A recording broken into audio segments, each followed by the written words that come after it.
The story that I'm reading tonight, which is called The Lost Legions, is a historic fiction piece that I threw together.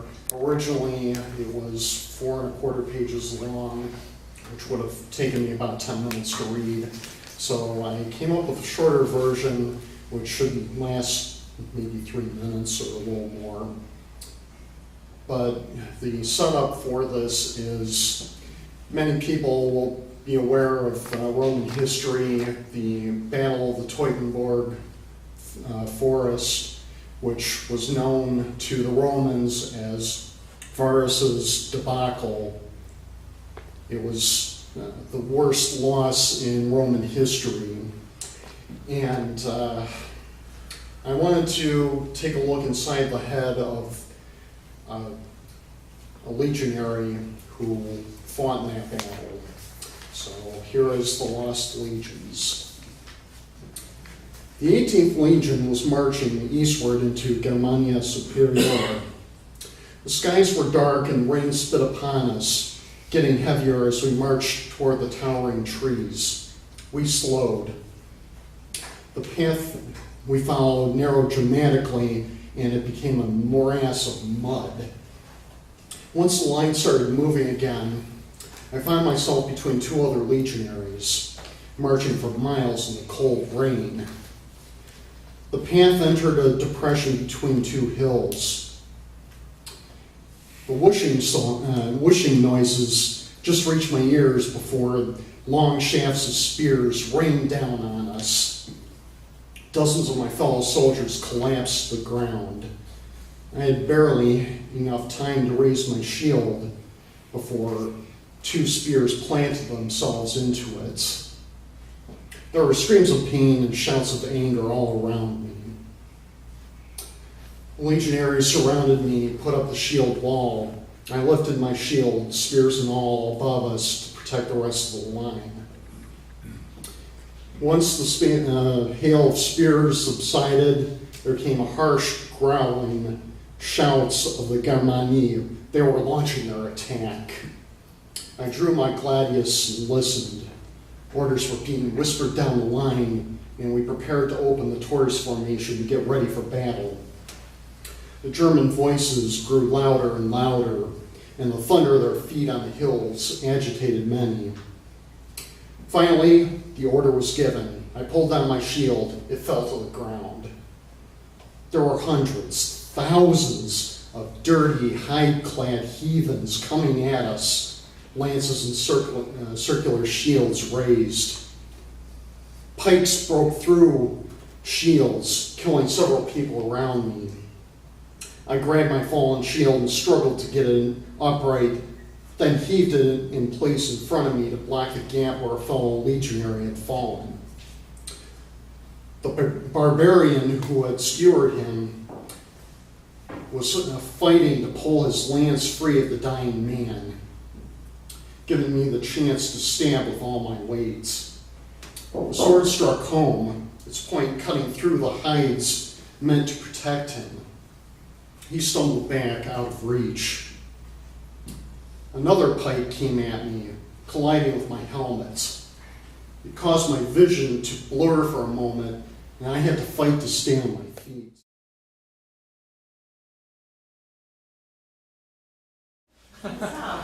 It's a whole different color, right? I wasn't sure how long I'd have to read, so I brought 2 pieces, a short one and a little longer one.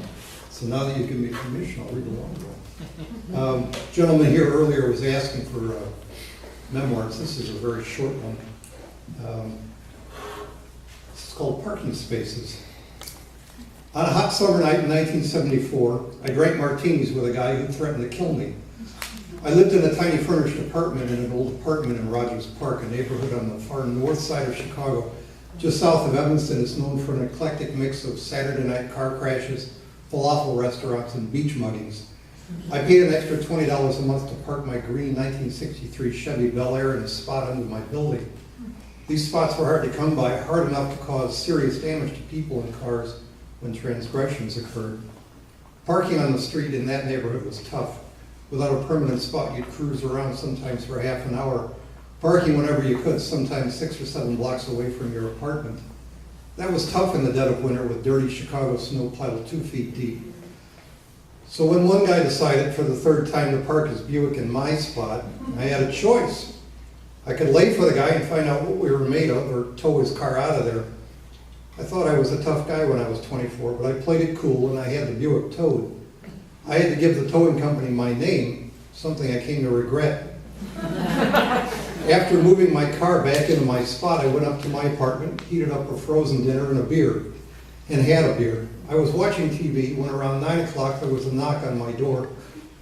Through the peephole in the door, I saw a rather short person. I opened the door and short guy asked, "Are you Elliot Stern?" He had a Mediterranean complexion, dark skin and darker eyes. "Did you have my car towed?" he asked. "Yeah." "Why?" "Because it's my spot. I pay for it. I get to park in it." This all seemed simple enough to me, but short guy didn't seem to be getting the idea. He rubbed his chin and said, "You couldn't tell me? You had to tow my car?" So now I knew he was really stupid as well than just being plain stupid.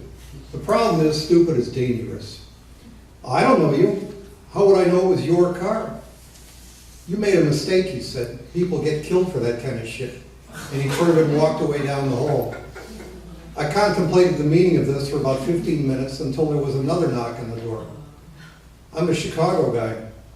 I got my 357 out of the dresser, made sure it was loaded, and checked the peephole again. There now stood 2 people outside the door. My Mediterranean buddy and someone about a head taller, which means they were as tall as me. I opened the door to find the taller of the 2 was actually a nice-looking girl wearing jeans and a dark shirt. Both of them looked at the gun I had in my right hand. "What's the gun for?" asked short guy. I shrugged. "Bad neighborhood. You had my car towed, now I don't have any way to get it. I need a ride to the auto pound." I had to smile.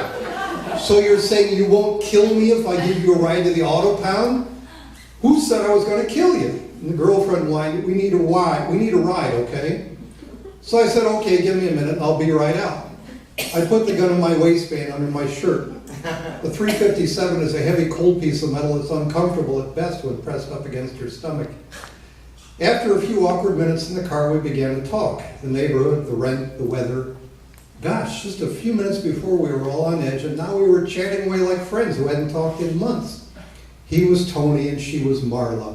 I even contributed $20 toward the towing fee. They invited me back for a drink and I accepted, but I kept the pistol in my waistband. We sat on a small couch in a small living room.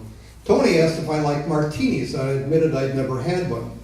He asked if I wanted to smoke a joint with him, and I admitted that I had smoked them before and I liked them.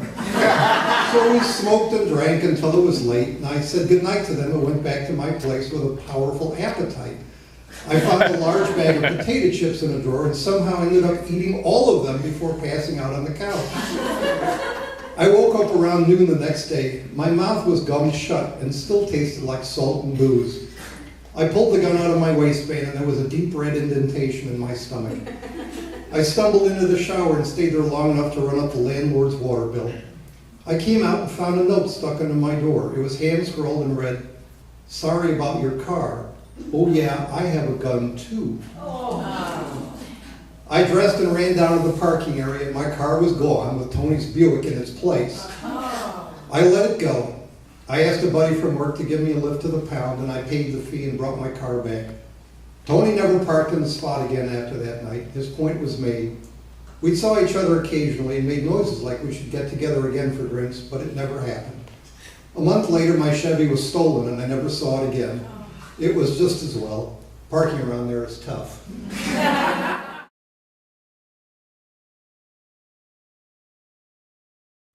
On hot July nights, screen window in yawn position, from my bedroom, I'm hearing the ocean. Actually not. What I'm hearing is the 24/7 traffic patterns of comers and goers, back and forth, up and down I-80 Farnsworth exit. And on those nights, when I'm up late writing and the coffee flows like Jesus' wedding wine, and sleep is as elusive as the perfect haiku, I'm left doing nothing, only hearing vehicle commotion. It is then I do my best imitation of a monastery monk, focused and intent as in meditation. I trickster my listening to hear what I want to hear. I lay prostrate, telling my rational mind that what I am hearing is the warm waves washing over Waikiki shoreline, attempting to seduce sleep into my vicinity, but of course it doesn't work as the 18-wheeler races by, horns blaring, eternal and loud, like the trumpet of Gabriel.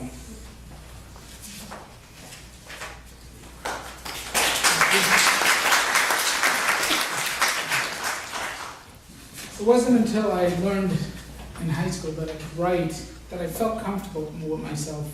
So this is kind of a recalling of that memory. It's called Notebook Pages. In those young years, when I would dream dreary, depressed dementias and pedal my blue rowboat up against brown rivers, I convinced myself that love and life would amount to little or nothing, maybe a column full of zeros. How could I ever imagine that one day I would explode with a living exhilaration onto page after page of notebook paper? And I would gather up the electricity of life and, like lovers under the sheets, merge the many worlds into one. Handwritten hymns in poetic lines, stirring word pictures that prance to a magical music. Bright shining upon the fine-cut facets of being, a sunlight throwing glimmers in all directions, birds of wonder nesting in the deep prize of the open-hearted.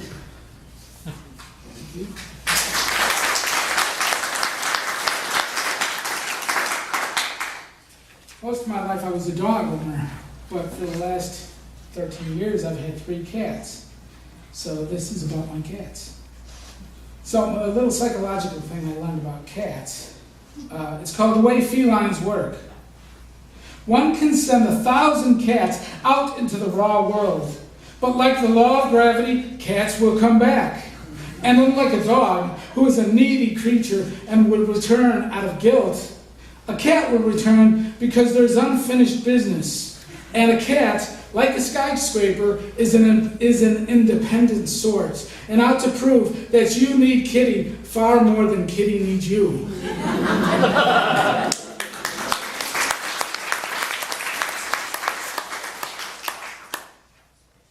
We're blessed in the Fox Valley area to have a lot of talented writers, as you're witnessing tonight, and there are many writers groups up and down the river.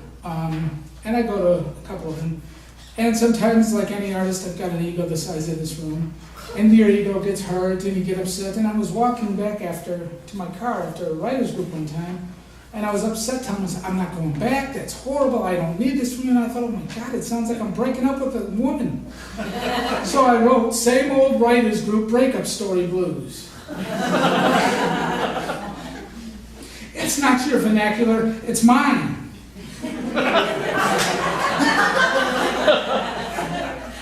When we met, we were full of stories, 2 prose lines sparkling with poetry. Easily, we titillated each other with skilled wordplay. You'd bear your simile as if our lives depended on it. I'd share my entire metaphor until you were hungry she-wolf satisfied. Everything we did was raw, naked, and unpunctuated. Even in our depths of curiosity, there was never a question mark between us. In the early days, everything was show, don't tell. Let's admit, we may have reached our narrative arc. Seems long ago our chapters have grown apart. You're strictly fiction and I'm so nonfiction. It's not even funny as a poor joke is. Besides, look at your spelling. It's atrocious. Your exposition is bloated and purple, and yet I have stayed as healthy as a haiku. These days, I think we need to take the space of a blank page and some time apart to see other writers. We can still remain friends. I'm not asking for a period.